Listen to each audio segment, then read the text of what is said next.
உங்களுடைய தங்கம், வெள்ளி, வைர நகைகளை உடனே செல் பண்ணுமா? நம்பிக்கையான நிறுவனம் Max Gold. Call 04445454545. Max Gold, cash for gold. Jana Nayagan படம் எப்பப்பா வரும்? இதே தாங்க உங்ககிட்ட கேட்குறேன், எப்பப்பா வரும் அப்படின்னு. இது தமாஷான ஒரு விஷயம் கிடையாதுங்க. எங்கே எந்த இடத்துல அந்த ஜனநாயகனை லாக் பண்ணி வச்சுருக்காங்க, அதுக்குள்ளே எந்த அரசியலுக்குள்ளே அது மாட்டிக்கிட்டு இருக்கு? உண்மையாகவே ஏன் தமிழ்நாட்டுடைய முதலமைச்சராக விஜய் ஆகிட்டாரு, அவரால் ஈஸியாக அந்த படத்தை வெளிக்கொண்டு வர முடியாதா அப்படின்னா நொடிப்படத்தில் கொண்டு வந்துடலாம். ஆனால் அது எங்கே லாக் ஆகிருக்குது, எங்கே அதுக்கு ஒரு பஞ்ச் வச்சுருக்காங்கன்ட்டு தெரியவே இல்லை. நேற்று ஜனநாயகன் சம்மந்தமாக 2 குழுக்கள், அந்த பட நிறுவனம் சம்மந்தமாக 2 பேர் ஒருத்தர் ஒரு இது பாம்பேக்கும், ஒருத்தர் ஒரு குழு டெல்லிக்கும் போயிருக்காங்க. சம்மந்தமே இல்லாமல் இருக்கு அப்படின்போது மும்பைக்கு போன குழு அங்கே இருக்கிற சென்சார் போர்டு, அங்கே இருக்கிற அதிகாரிகளை சந்தித்து பேசியதாக ஒரு தகவல்.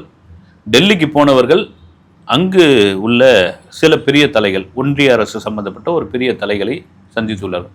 ஏமா அந்த அளவுக்கு படத்தில் இவ்வளோ பெரிய பிரச்சனை இருக்குது, அது பைரசியாக கூட வெளியே வந்துருச்சியே. பகவந்த் கேசரியை தான் அப்படியே ஜெராக்ஸாக எடுத்து வச்சுருக்காங்க. இவ்வளோ விமர்சனம் வந்தாச்சு. தமிழ்நாட்டில் உள்ள கிட்டத்தட்ட ஒரு 30% பேர் அந்த படத்தை பார்த்துட்டாங்க. இன்னும் ஏன் அந்த படத்துக்குள்ளே ஒரு அரசியல் அழுத்தம் அப்படின்பொழுது இன்னும் அது புரியாத புதிராகவே இருக்குது.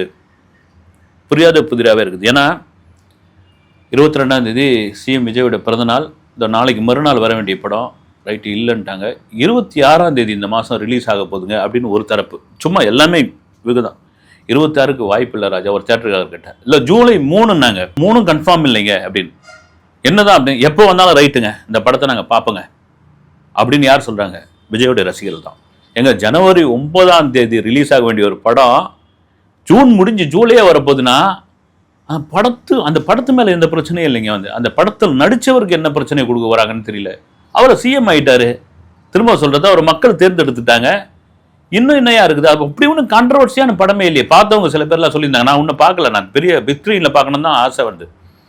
அதாவது ஃபஸ்ட் ஷோ 5 மணி காட்சிக்கு ஒருவேளை இங்கே இருக்கிற பக்கத்து மாநிலமான ஆந்திரா, கேரளா, கர்நாடகாவில் அதை ரிலீஸ் பண்ணனா அப்ராடுக்கே போகலாமா அப்படின்ற ஒரு ஐடியா கூட இருக்குது. காரணம் என்னென்னா, விஜய் அவர்களுடைய கடைசி படம் அப்படி என்ன தான் அந்த படத்தில் இருக்குது. அந்த ஃபேன்ஸோடு அப்படி உட்காந்து பார்க்கும்போது எவ்வளோ பெரிய கொண்டாட்டமாக இருக்கும் அப்படின்னு. ஆனால் கண்டிப்பாக படம் ரிலீஸ் ஆகிடுவார். ரிலீஸ் ஆகுது என்ன வச்சுன்னு பண்ண போகிறாங்க இல்லை. ரொம்ப முக்கியமான ஒரு விஷயம் என்னென்னா, கேவிஎன் நிறுவனம் அந்த பணத்தை, இந்த டிஸ்ட்ரிபியூட்டர் தியேட்டருக்காரங்களுக்கான பணத்தை வட்டியோடு கொடுக்க போகிறோம்னு சொல்லியிருந்தாங்க இல்லைங்களா? அது அப்படி கொடுத்துருக்காங்க, யாரும் வாங்க காணும்.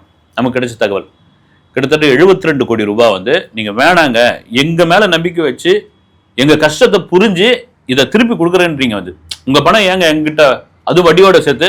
அதே வேளையில் ஒரு பெரிய படம், ஏன்னா ஜனவரி மாதத்துலேருந்து ஜூலை வரப்போகிறது. இது வரைக்கும் பெரிய அதிருப்தியான படம் தமிழ் சினிமாவில் இல்லை. தியேட்டரே ஒரு கொண்டாடுற மாதிரியான ஒரு விஷயமே இல்லை.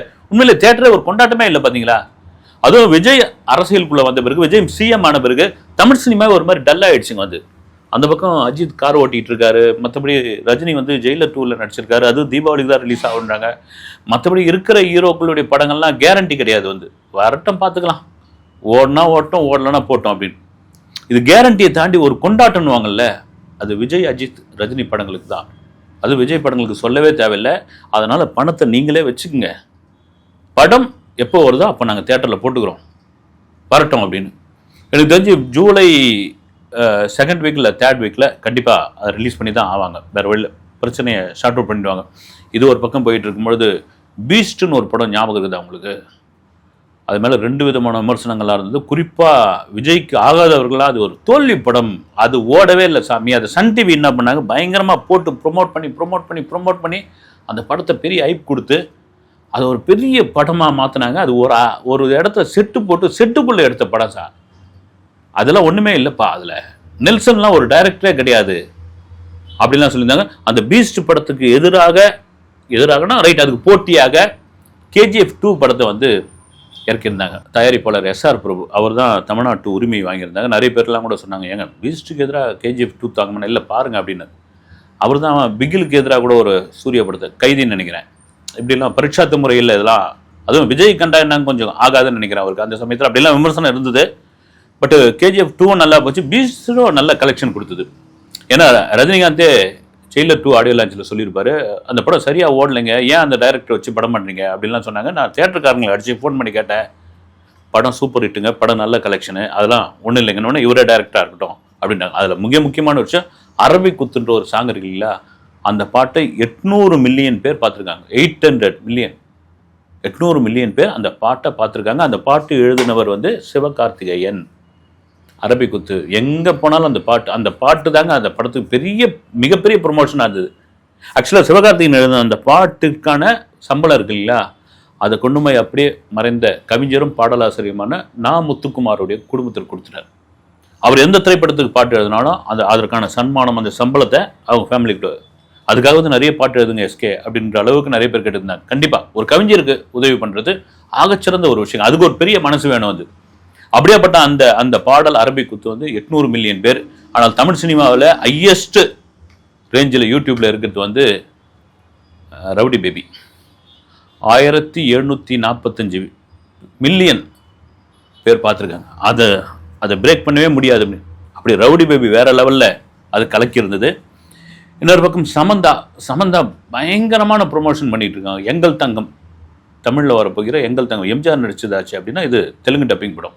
சமந்தாவே அவங்க வீட்டுக்காரரும் 2வது வீட்டுக்காரரும் சேர்ந்து தயாரித்துள்ள இந்த படம். அதை என்ன சொல்கிறாங்கன்னா, சமந்தா, நான் ரொம்ப சிரமப்பட்டு தான் அந்த சினிமா இண்டஸ்ட்ரிக்குள்ளே வந்தேன், எனக்கு நல்லா தெரியும்.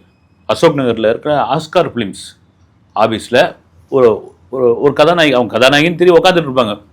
அப்படி நாங்களாம் போயிட்டு வரும்போது தான் பார்த்துட்டு இருப்போம். அந்த சமயம் வந்து அந்நியனோ ஏதோ ஷூட்டிங் நடந்துகிட்டு இருக்குது.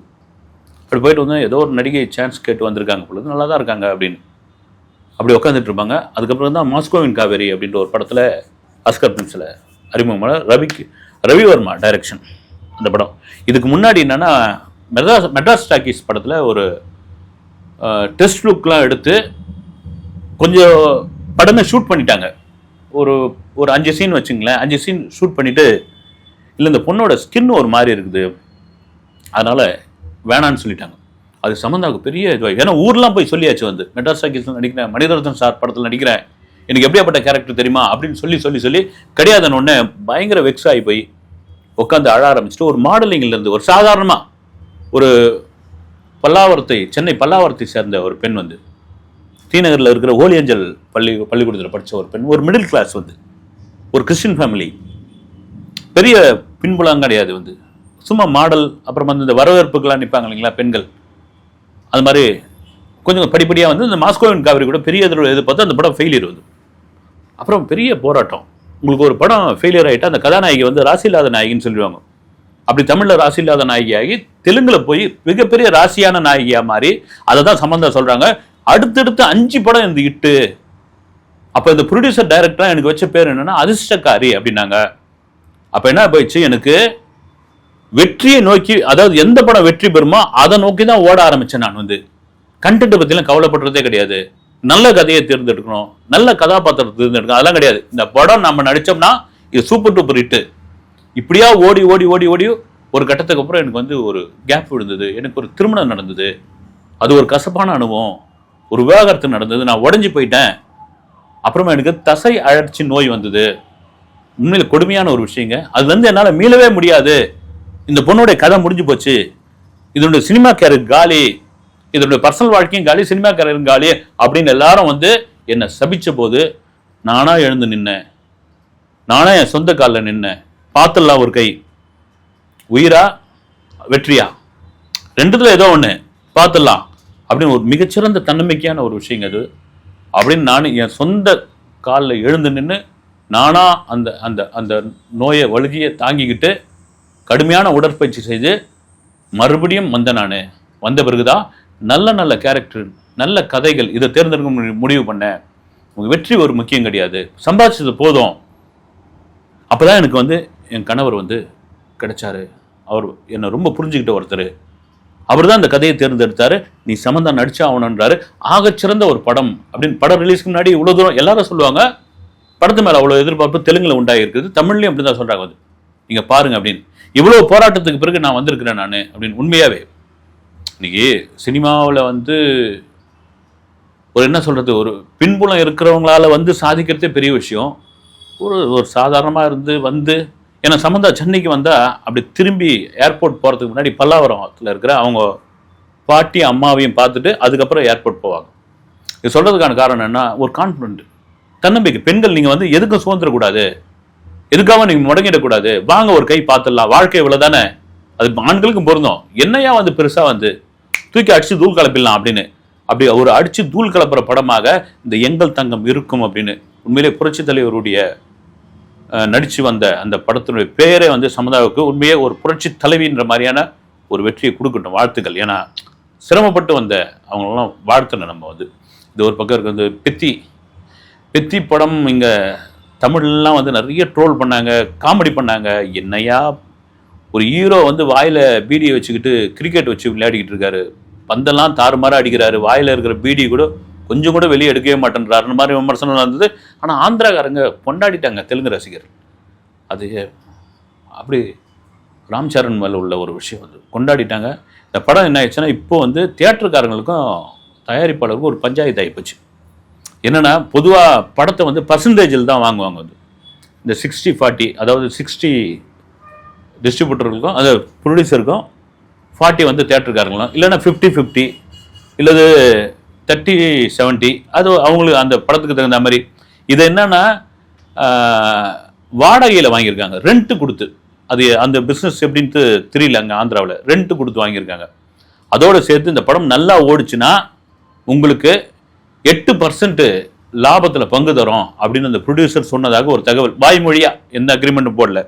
படம் சூப்பராக ஓடுது அப்படின்னு உடனே எல்லா தேட்டருக்காரங்களும் போய் இந்த 8% கொடுக்குறீங்களே அப்படின்னா, அப்படிலாம் நான் சொல்லவே இல்லையே, அப்படி நான் எங்கே சொன்னேன் அப்படின்னு அவர் சொன்னதாக ஒரு தகவல் ஆகி அது ஒரு பெரிய பஞ்சாயத்தாக மாறி, இனிமேல் ஒன்று ராம் சரண் படத்தை எடுக்கக்கூடாது, சிரஞ்சீவி கிட்ட போய் நம்ம முறையிடுவோம், இல்லைனா எந்த கொம்பனாக இருந்தாலும் எந்த படமாக இருந்தாலும் பர்சன்டேஜ் அடிப்படையில் தான் வாங்கணும் அப்படின்னு உடனே சிரஞ்சீவி உள்ள தலையிட்டு, அதெல்லாம் ஒன்றும் பிரச்சனை இல்லைங்க, என் பையனுடைய படம் நல்லா போயிட்டுருக்கு, அடுத்தடுத்து எங்கள் படம் என் படம் எல்லாத்தையும் நான் உங்களுக்கு தரோம், உங்களுக்கு தேவை 8% தானே, நான் தரேன், சைலண்டாக இருங்க, அவ்வளோதான், விடுங்க, பிரச்சனை முடிஞ்சுது.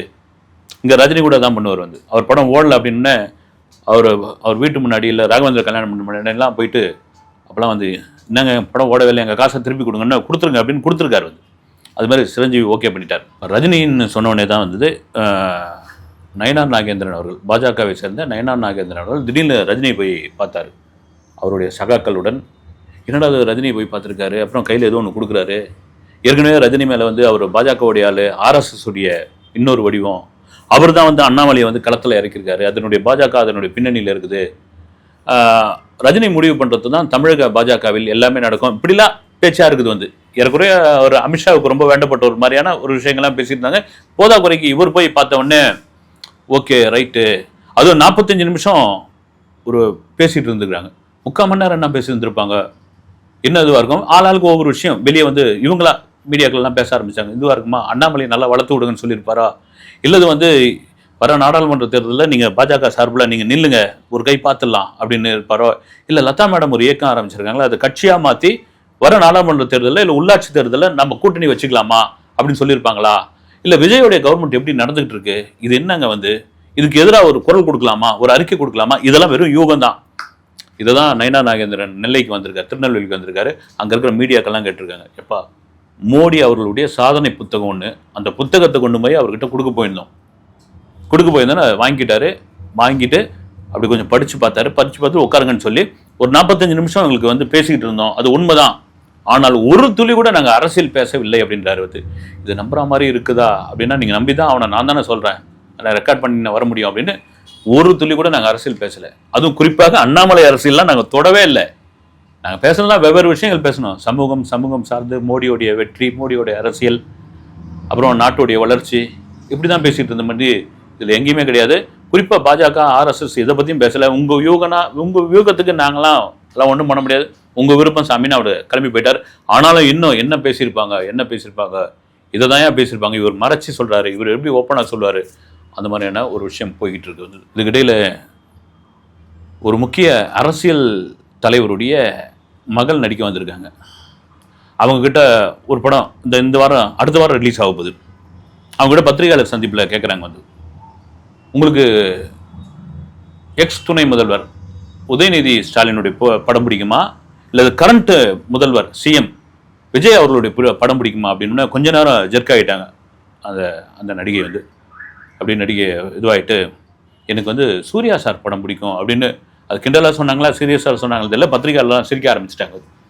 சூர்யா சார் படம் பிடிக்கணும், அது வேற யாரும் இல்லை வந்து முன்னாள் அமைச்சர் தங்கம் தென்னரசு அவருடைய மகள் இமயா ஆர்டின் அப்படின்ற ஒரு படத்தில் நடிக்க வந்திருக்காங்க. அவங்க கூட என்னடா தங்கம் தென்னரசு அவருடைய ஃபேமிலியிலேருந்து எப்படி உங்கள் அப்பா ஒத்துக்கிட்டாரு, உங்கள் ஃபேமிலியை ஒத்துக்கினா இல்லை, முதல்ல சினிமாவில் போகிறோம்னு சொன்னோடனே ஒத்துக்கல, நடிக்கிறேன்னு சொன்னோடனே அதெல்லாம் ஒன்றுமே வேணாம் அப்படின்ட்டாங்க. நான் விடாப்படியாக நின்று நடிச்சு தான் தீருவேன் அப்படின்னு சொல்லி இந்த படத்தில் நடிச்சிருக்கேன். இந்த படம் பாருங்கள். இது தவிர நிறைய ஸ்கிரிப்டெல்லாம் கேட்டுக்கிட்டே இருக்கிறேன். எனக்கு தகுந்த மாதிரி கதையின் நாயகியாக யாராவது கதை வச்சுருந்தா கூட எனக்கு சொல்லுங்கள், பார்த்துக்கலாம் அப்படின்ற அளவுக்கு ரொம்ப தெளிவாக திடமாக பேசுகிறாங்க. எதிர்காலத்தில் பெரிய நடிகையாக கூட வந்தால் வரலாம், அரசியல் கட்சி கூட ஆரம்பித்தாலும் ஆரம்பிக்கலாம். வாழ்த்துக்கள் இமயா. அடுத்த வீடியோவில் சந்திக்கிறேன். நன்றி.